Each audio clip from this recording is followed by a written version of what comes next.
you're looking to get started on Amazon Wholesale, then I want to share with you one guy who has completely changed the game. He's doing everything that everyone is telling you not to do, and he's doing multiple seven figures per year. You're going to love this. I'm going to break down his business step by step in this interview today. Corey, thank you so much for joining me today. And I'm super excited to learn more about your business because you're doing things completely differently that other people don't talk about. And I think this needs to be heard. Tell me about your business today. Describe it. What's the operation? What's the setup? Tell me what it looks like. Yeah, definitely. So we're 100% wholesale. We have been since, I think, January of 2019. And at this point, I'd say probably around 80 to 85% of our inventory we're buying from either distributors or wholesalers. And then the other probably 15 to 20% we're buying directly from manufacturers. And then as far as the types of products we sell, I mean, we're selling in a bunch of different categories. We do a lot of personal care. We also do some tools. I think our biggest brand direct account is technically in the tools category. And I mean, that's pretty much the summary, right? We've been at it for, I think 22nd of this month will mark 7 years of me selling on Amazon. I think it was like May 22nd, 2017 is when I first went sourcing like to a thrift store there in my town looking for books. So that's kind of when we started, kind of where we are now, and I'm happy to go deeper. Tell me about the transition into wholesale. Yep. So we actually went from books to online arbitrage to wholesale. So started with books. I was only able to do that for about 2 months or so before I had to actually move to Chicago where I didn't have a car. In general, I kind of had to pivot to online arbitrage. So just about a year and a half buying products from like VitaCost was one of our biggest sites. Ulta was one of our biggest sites, kind of some niche random sites as well. I think January 2019 is when we officially started wholesale. Why did you not continue with OA? A lot of people will just like do OA without going into wholesale. Tell me about the reason for the change into wholesale. What was the appeal and why not OA to continue doing more? And listen, don't get me wrong. OA is a great business model, especially if you're getting started on Amazon, but it's kind of just like a hamster wheel. It's like you're always looking for the next deal. You're always looking for the next opportunity. Whereas with wholesale, I mean, at this point, yes, we are still finding new products and new opportunities, but most of what we're buying and most of what we're selling has been the result of relationships we've had for years. And a lot of it is just kind of reordering the same stuff. That's why I feel like wholesale is a lot more scalable. Well, definitely more scalable than OA, and also just easier to manage at scale, right? Because you're not having to look for the next deal every day. Tell me about the operation now. So you're doing wholesale, obviously, like, can you tell me revenue? Can you tell me like your team size? Like, tell me a bit more around that. I honestly don't know where we are year to date revenue. We're at maybe like 1.2 million, maybe like 1.5. Last month was like 405K in April. That was a really good month. So right now it's myself, and then we've got 2 virtual employees, both located in the Philippines. So one of those is our head of operations, Criselda. She's working right around like 55 hours per week, and she pretty much runs the show. She will do some sourcing for us. She will create shipments. She'll coordinate with suppliers, make sure they have everything they need to get our stuff shipped out. She will do just about everything to run the day-to-day of the business. And then Ralph, the other employee there, he's about 20 hours per week. He's our admin. So he's doing anything having to do with, dealing with Seller Central, paying invoices, communicating with suppliers. Like Sella's been with me for 4.5 years. And then Ralph has been with me for about a year and a half now. And they work really well together. Like they get along great. They're kind of like a 2-man team. Trailing 12 months revenue? Probably at like 3.5 million. Gross margin in April, I think was right around like 14%. I think like lifetime net margin is right around like 4.5%. I think if you were to add back my salary, over the years, I think we're closer to around like 7.5% net. And you've got to factor in things like the credit card cash back, which, I don't necessarily, you won't see on my P&L, but ends up being like a very significant income source, right, every year. And because there are wholesale sellers out there, like really big guys who make multiple 6 figures per year just from credit card cash back, right? So that like, I think you can't really discount that. That's a significant part of it. Any business has its pros and cons, but like capital intensive businesses like wholesale, yes, it's a con because they're capital intensive. You got to have a lot of cash to do it. But like when you're scaling, just the credit card points alone that you'll rack up it's crazy. Like you can get a lot of points and a lot of cash back relatively quickly. Typically, when we think about wholesale, the points game is not something that comes to mind. Normally, that's an OA business. And when you think about wholesale, that's something you have to sacrifice because generally it's cash transactions. What percentage of your wholesalers can you pay with credit cards? So, really for us, we're paying 90% of our invoices with credit card. Now, I'll preface that by saying a lot of our big suppliers actually don't accept credit card, right? They prefer a wire. So we'll pay them using Melio. So we'll pay that 2.9% fee. But if we're using a Capital One Spark, we're getting 2% cash back. So we're only paying technically 0.9%. And a lot of times we'll use that Chase Inc. Business Premier, which is 2.5% cash back. So we're paying technically 0.4%, right? Really the reason for that is you might be thinking like, well, why would you want to, that fee adds up, and it certainly does. Some months it's a couple $1,000s, but we only do that on invoices where like our margin is pretty good. So we can afford to eat the extra, 2.9%. And also think about it in the sense that, again, it's not like you're paying the full 2.9%. You're still getting at least 2% of that back or 2.5% of that back if you use a Chase card. There's a bit whereby the cashback can be used for other purchases outside, like if you're doing points, for example, but you're still incurring the cost in the business. So therefore the business profit is reduced, but you still get the equivalent amount to spend somewhere else. So that has an effect on taxation. And I'm not saying like it's right or wrong, but there are different ways to play the game. Yeah, especially at volume, that makes a really big difference. Okay, so if you're struggling to find the profitable products, or maybe even the products you are buying are tanking, what do you need? You need to find those profitable suppliers which are working for Amazon sellers. This is why I've put together my top 100 supplier list for the USA and for the UK. And if you look in the description right now, you're going to see a link to that where you can access it for free. Have a look down below. You play the game in a very different way. Tell me about that. Like, what are you doing differently to what most other wholesalers are talking about? Yeah, so I think what's unique about our model is that we are 100% remote. So I have not personally seen or touched a product in 2.5 years at this point, almost 3 years at this point. The reason for that is because we're either using a 3PL or at this point, actually, I'd say probably 90%, maybe even 95% of our wholesale orders are going from our suppliers straight to Amazon. And the reason for that is a lot of suppliers in 2024, they've opened up to the fact that Amazon buyers buy in large quantities and that they should probably start catering to Amazon buyers. So a lot of suppliers are offering prep services. Like I'd say over 50% of our suppliers, not only are they shipping straight to Amazon for us, they're also prepping for us as well for a minimal fee compared to what Amazon would charge to prep and compared to what a prep center would charge. So again, our workflow is either we buy from the supplier and then the supplier ships it straight to Amazon, or we buy from the supplier, they ship it to the 3PL, and then the 3PL ships it to Amazon. So bottom line is we, being like myself and our team, don't have to be involved at all in terms of the logistics. Like what percentage of stock goes directly to Amazon and which will go through 3PL? I mean, I'd say 90 to 95% of our stuff is going straight to Amazon. The only stuff that's going to the 3PL first is one of our bundles. That might be the only product of ours that is going to a 3PL. Do you approach suppliers trying to get that from day one, or is that something they offer, or how does that conversation look, or what does that approach look like for you to get that relationship or to get that operational set up? Yeah, so I mean, a lot of times if it's something that is kind of part of their everyday business, they'll just offer it. They'll say, hey, by the way, this might be in the opening conversations with them, and they'll kind of throw that in like, hey, by the way, we do offer FBA prep, right? We can send this to Amazon for you. A lot of them just kind of advertise that. But some of them, we've had to have that conversation with them over time and say, hey, listen, if you're able to send these products directly to Amazon on our behalf, one, we're going to be able to buy more because it's going to get to market faster, it's going to sell faster, and we're going to be able to reorder faster. Two, it's going to allow us to spend more money with you guys over time. So it's kind of a win-win. And couple that with the fact that if you're getting free shipping from your supplier, they're the ones paying for it. So if you go to them and you say, hey, actually, let me cover the shipping. I'll cover the shipping. I'll just send you the labels. You slap the labels on the boxes and then I'll cover the shipping, right? So that way, not only are they,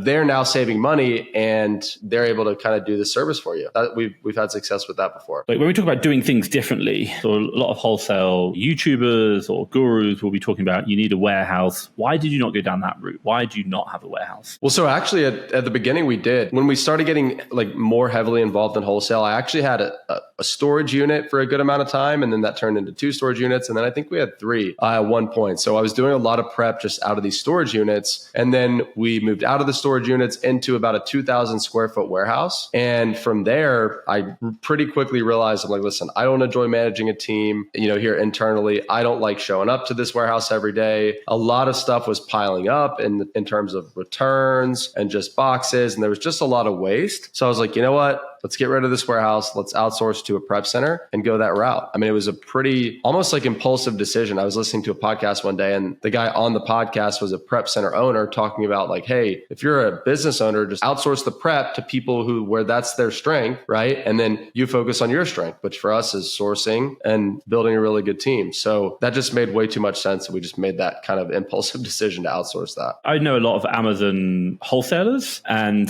they're either between one or two places. One is everything's going great, or two, there's a problem in the warehouse and they need to take their focus off sourcing back into the warehouse and fix the problems there because maybe their like warehouse managers quit or something's gone wrong. That's caused a big problem and it just takes your attention away. Our business model is about being able to be as efficient as possible because that increases your margin. So you're less costs. And then because you're being efficient, small team, very low operational overhead, and therefore you can operate a lot thinner margins and obviously keep more of the profits. Let's talk about warehouse versus 3PL. A lot of warehouse owners in the Amazon space will say you do this because you can decrease the costs per unit prep from like $1 down to like 5 cents. How do you manage around that where you're not able to compete against the big sellers with their own warehouse? Well, so you'd actually be shocked at how small the difference is between what you'd pay a prep center at scale versus what you can prep for yourself at scale. So, I mean, just at Miami Seller Conference, there was a wholesale panel and there were some pretty large wholesale sellers there. They told us their production cost per ASIN or their prep cost per ASIN, and a really good prep center at scale is only going to cost maybe 5 to 10 cents more per unit. And they might even match that price if you found the right one. Now, you aren't going to have the control that you would have if you had your own warehouse, but all of that operational complexity, all of that overhead, all of that responsibility. Listen, I'd rather pay a 5 to 10 cent per unit premium to not have to deal with any of that. Now, again, at scale, that's going to add up and be a lot of money, but I'm willing to pay that price for that convenience. So can you share like what the prep fees that you've seen with big wholesalers are and what you've seen with 3PL at scale? And then the other one we talked about was when in Miami Sellers Conference was about how you've changed your approach to sourcing, even looking at things like average order value because of that increased prep cost. Can you share about that? Yeah. So, I mean, the first question is talking about like the range of potential prep costs. So it really depends on volume. And it also, the thing about prep centers is a lot of their pricing structures aren't super transparent. So they might charge, let's say, they might match Amazon's price for FNSKU labeling at 55 cents per unit. But then if the product needs to be polybagged, that's an additional, say 50 cents. And then if it needs bubble wrap, that's an additional X price. So again, the pricing structures aren't super clear, but all in for prep, if it just needs an FNSKU, you should be around, I think a 3PL for just normal volume would charge like 70 to 80 cents. And then again, for each additional layer of, polybag, bubble wrap, any additional prep it needs is going to kind of get up there in terms of cost. Now, your second question was, how are you addressing the newer fees by maybe sourcing higher priced products? Was that kind of the I think question you there? talked about that. Yeah, absolutely. So, I mean, again, a lot of people are freaking out over the low inventory fees, over the long-term store or the new storage fees. But at the end of the day, if you're sourcing more expensive products, higher priced products, then these new fees are going to be a smaller percentage of your revenue, which means you're going to be able to better absorb that, right? If you're mainly selling products that are $10, $11, $15 in price, your average sale price is say under $20, then these fees are probably going to hurt you a lot worse than somebody whose average sale price is say $40, $50 or higher. I think when I've spoken to a lot of wholesalers, probably in the bigger range, and obviously we know a lot of the same sellers, their cost per unit is, I think I heard numbers going around like 10, 15 cents per unit for the people who are doing massive grocery volumes. Do you look at that, or is that like an area that you stay away from? You're talking about grocery? Yeah, because you're using 3PL, I'm guessing that's something that you don't look at, because a lot of wholesalers will talk about, FMCG, high volume goods. Grocery is a big area for wholesale, for example. Is that that's an area that you stay away from because of your increased costs? So we used to do a lot of grocery, I'd say 2 to 3 years ago, and I mean, did really well with it. And when we had our warehouse, we did a lot of grocery as well. Now we don't do as much grocery anymore because, right, like you said, a lot of those products, they're the lower sale price, they're going to be, $15, $20. So with the new fees and with prep costs, having gone up with inflation as well, it's just going to be way harder to be profitable on some of those products, even though the volume's there, profitability a lot of times isn't, right? But the beauty of grocery is a lot of those products, they just need an FNSKU. All you got to do is slap on an FNSKU label, and then, send them out. So that's how those guys that specialize in grocery at scale are able to get their prep costs so low, because it's mostly just, a lot of multi-packs for sure, but it's mostly just F and SKU, and then they can just polybag it with the machine that you feed it right in, right? It just heat seals it basically. And any final advice on like warehouse versus 3PL for people doing wholesale? Like where to get the warehouse? I know obviously in the OA game, you want to be looking at tax-free states. I don't think that's a problem within the wholesale operation because of resale certificates. I've spoken to some other people, they've talked about you really want to get your prep center in like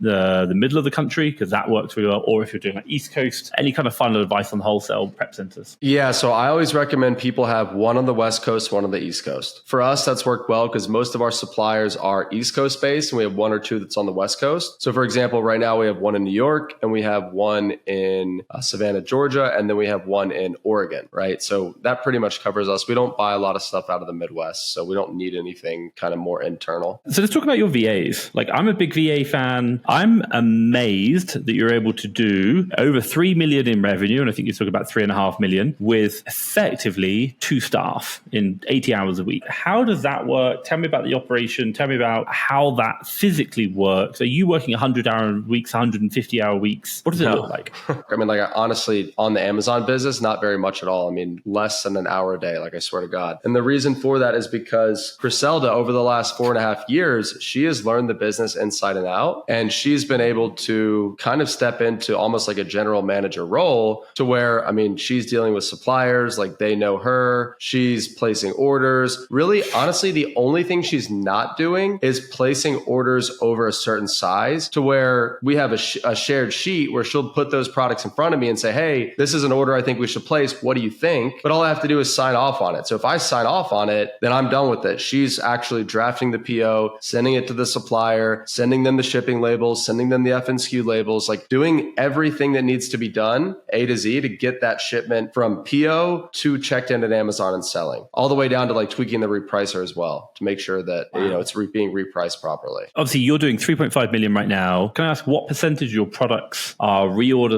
each month and what are new products? I'd say probably 65 to 70% are reorders at this point. We don't have a lot of SKUs. We have, I think right now we have maybe 55 active SKUs. It's a small number of SKUs. Some of them are really high volume. Some of them are high sale price. And a lot of them is just kind of reordering. And a lot of what we're doing too is we have a small subset of brands that we carry. So a lot of it is finding more ASINs from those brands, which it's just so much easier to go deeper into the brands that you already have really good suppliers for. How long has it taken you to get there? And did you have like a big team to ramp up and find those 50 ASINs? And 50 ASINs doesn't sound like a lot actually for the volume you're doing, and then now you're kind of like coasting, or I say coasting very loosely, or has it just been a very slow trickle? Like, did you have a big team before, or has it always just been the 2 or 3 of you? The biggest our team ever was, I think, was like 5 or 6 people. And this was like over 2 years ago. I think that was when we had our big revenue year. But at the end of the day, our team was just inflated. We had one guy who was like 20 hours a week finding suppliers, when in reality, you don't need somebody spending 20 hours a week doing that. And I think we had 2 sourcing employees, Griselda, and an admin. So that's what, I think 5 people. But that was 2 years ago. Most of those suppliers we're not even buying from anymore. We've almost kind of revamped our business in the last 2 years to just, when we find a supplier, when we find a brand, we hammer it. Like we go super deep and we try to just maximize that supplier and maximize that brand. And now the suppliers we're working with today, there are a couple that we have been working with for a few years, but some of the relationships are new within the last, year and a half to 2 years. And we just keep kind of going deeper with those. Okay, so I just want to take a quick moment to say, if you are struggling to find deals and struggling for time, which is a classic thing in this business, have a think about getting a virtual assistant. They cost just $3 per hour. And you know what? We have trained VAs ready to go. They're going to help you out in scaling your business. We support you for 12 weeks and we charge a one-time fee, and they can change the game. There is a reason why we've placed over 750 VAs with sellers just like you. Have a look at the link down below. Check out the FastTrackFBA VA Academy today. Niching down versus general sourcing, or like kind of just finding anything going through suppliers. You just mentioned a really interesting point about when we find a brand, we hammer down on it. So like, do you recommend focusing on niches or brands, or working with certain suppliers to just sell whatever they have? What's your approach look like in that respect? First of all, I think you need to decide side, is there anything that you are like super interested in or already knowledgeable about? And the example that I always like to use is like, let's say you're a car enthusiast, right? You love cars, you work on cars, you know about cars. So naturally, it would make sense for you to start with the automotive category, right? And to go deep into the automotive category. Now, there are literally thousands of niches just within the automotive category. So my advice would be start in automotive, poke around in the different niches until you find a niche that you get some traction with. You're selling products, you're working with suppliers there, and then go deeper there, right? That might be spark plugs. That might be motor oil. That might be lubricant. That could be a bunch of different things, but there's a 7 and oftentimes 8-figure business to be made out of like very narrow subcategories, very narrow niches on Amazon. I think I read on your Twitter, you were like, we've made 6 figures in sales in door hinges. I was like, wow, like we don't even think about that. It's proper like small area. And you're like, this one small subcategory makes so much money. Exactly. Super small. And like that. So door hinges as a category, I'd say 70% of the door hinges and those types of products we've sold have come from one supplier. One that we found probably 3 or 4 years ago. We placed, a small order, 1 or 2 products from like a couple of random brands. They sold well. We went back and we're like, okay, let's kind of dive deeper into this supplier and see what else they have. We'll come to find out, they've got 9 or 10 different brands with some products that, these aren't products that are selling maybe 1,000 or 2,000 units a month, but there's plenty of products in that like door hardware subcategory that we sold 200, 300, 400 units per month at solid margins. And it all came from just going deeper into that one supplier. When we find a brand that's profitable, then let's find all the products from that brand that we possibly can that we can source profitably from the supplier. And like a lot of times it's so many products, you honestly just like lose track of the leads at a certain point. Do you focus on suppliers or do you focus on brands? The advice that I've been giving lately is to focus on brands, right? So my advice to people is always like, get on Smart Scout, get into that subcategories tool, find a couple of niches that you want to poke around in and find the brands that are already selling well in those niches that look to be reseller friendly and literally just call the brand. And if the brand turns you down, ask who their distributors are. And another thing you can do is literally just call the brand and don't even ask to open a wholesale account. Just say, hey, I'm Corey. I'm a retailer. I'm based here out of Charlotte, North Carolina. We're interested in carrying your products. Do you mind pointing me towards an authorized distributor that services my area here in Charlotte? And so when you take that approach, instead of just coming at them asking for a wholesale account, a lot of times they're like, oh yeah, that's XYZ. Sometimes they'll just tell you to call a company. Sometimes they will email the rep and CC you on the email. So basically walking you in the door to that new supplier. And,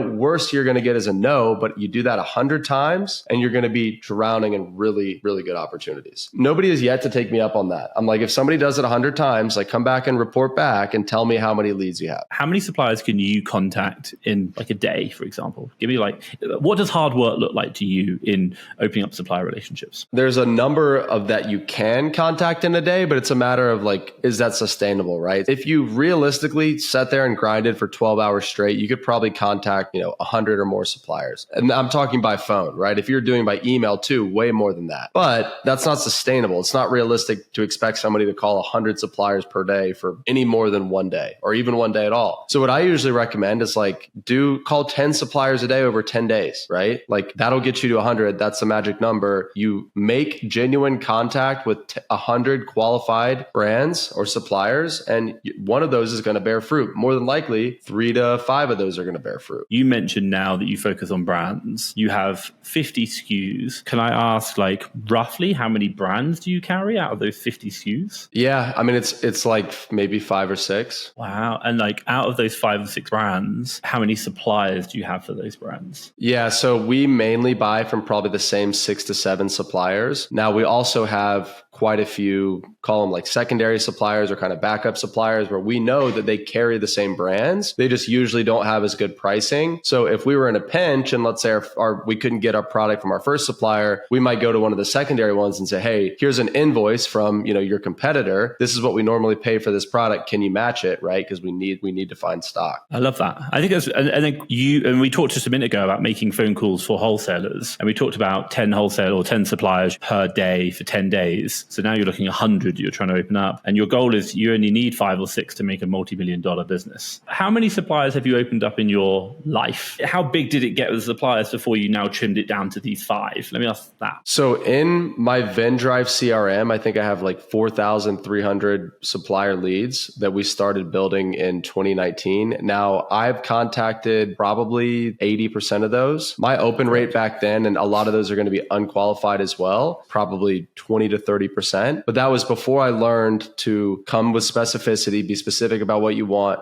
be more targeted in your outreach. So that was like years of kind of me spinning my wheels with suppliers that weren't quality and that at the end of the day just weren't a good fit for what we were trying to do. If you need to just get 5 suppliers and you're maybe getting a 50% open rate, if you get 100, 500 suppliers and then you're just trimming down the ones that actually work, you could probably create a multi-million-dollar a year business in a month of hard calls, if you're just willing to work really hard for a month. If you could do that, but at least in 6 months you could get there build up that supplier database and then start building a relationship and placing orders. That's very realistic. Let's talk about finding suppliers. So there's 2 parts: finding and opening account. How do you find suppliers? Tell me about that. So my favorite way to find suppliers, like I mentioned earlier, is just using the either the subcategories tool on Smart Scout or using the brands tool. But recently what's been working really well for us is using that subcategory tool and then digging in there and finding some niches within a main category and kind of digging around different niches and looking for brands that aren't dominated by Amazon, that have existing resellers, that appear to be reseller friendly. We kind of just poke around and pretty easily find a lot of quality brands. And then what I'll do is we'll just call up the brand or we'll email the brand, either asking for a wholesale account or simply just asking to be introduced to one of their distributors. And like I said, that will produce a lot of distributor leads, right? So I like to say, let your brand leads kind of lead to your distributor leads by taking that approach. And what does a good brand to you look like? So when you're doing this kind of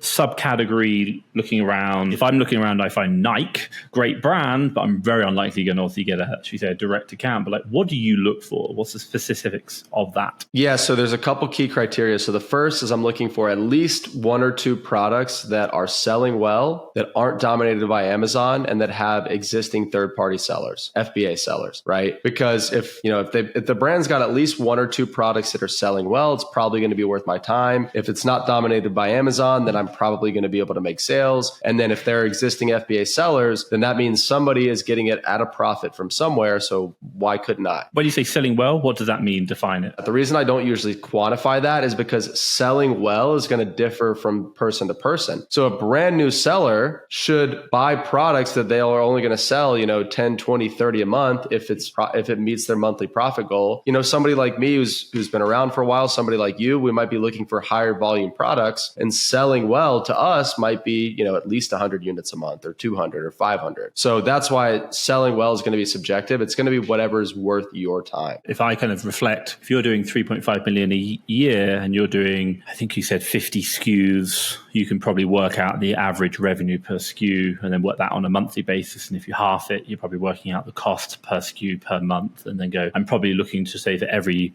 new brand I take on, I probably want to be on the above the average, not below it, so that I can actually increase my spend. So that can be an easy arithmetic to make. But again, it's all about how much cash you have and what's going on. We talked about finding accounts, what about opening them? Classic one, we don't sell to Amazon sellers. That's the one that everyone gets a problem with. How do you deal with those questions? Yeah, so that's probably the most common rejection you're going to get by far. And my response usually is typically you want to agree with them, right? It's well, hey, good. I'm actually glad to hear that, because there are a lot of suppliers out there that'll sell to anyone and their mother. And that's how the market gets flooded. And that's how prices come down. So I certainly don't blame you for not wanting to sell to Amazon sellers. 95% of them are clueless. But when it comes to me, we've been on the platform for 7 years. We're very experienced. We work with, that's when I would name drop, competitor X, competitor Y. And by the way, I've got a list of products in front of me, the exact products I'm looking to buy. I've got the quantities I'm looking to buy. I even know the price that I'm willing to pay. So assuming we could come to an agreement on price, I'm actually ready to place an order today. So what can we do to kind of get this order pushed through? Right. That's exactly what I would say. And then if they balk at that, it's I'm just going to take my money elsewhere, because what you are is you're a customer that just fell out of thin air, that is just calling them on the phone, asking to put money in their pocket out of thin air. And if they don't want to accept that, then that's when you say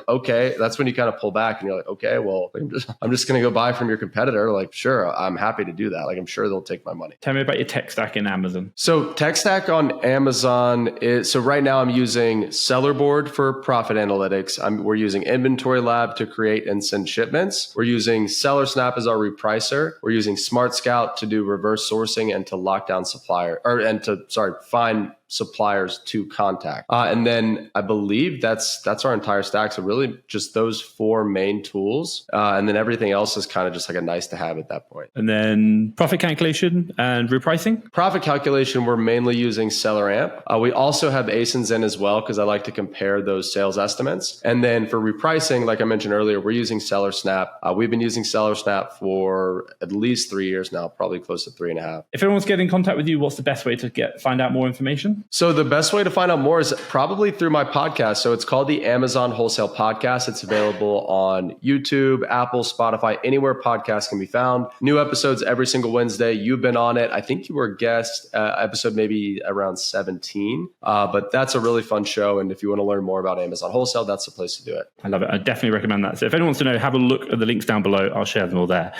Corey, from myself and everyone listening, thank you so much. And second of all, thank you so much for doing wholesale in a different way. I absolutely love it. Everyone thought you had to be at a warehouse. You do it 3PL, and I think you've changed the way that you can play the game on Amazon for so many sellers. So thank you so much. Yeah, thank you, man. I really appreciate it. I enjoyed it.